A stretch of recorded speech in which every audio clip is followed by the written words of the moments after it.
Model, 2013 Vauxhall Vivaro 2900 Ecoflex Cdti Lwb Sportive Rep runs great, needs clutch. Body, silver, panel van. Mileage, 181987. MOT, the 27th of November 2025.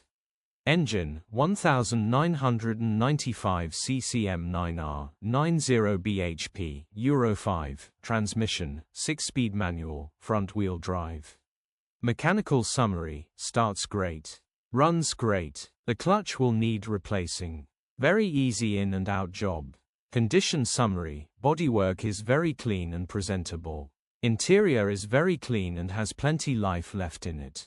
Rear load area is very clean and tidy with loads of life left in it. Genuine honest work van which has been well looked after. Features, 3 former keepers, parking sensors, electric windows. EU status, Euro 5. HPI, clear. Click the link in the description for pictures and more info.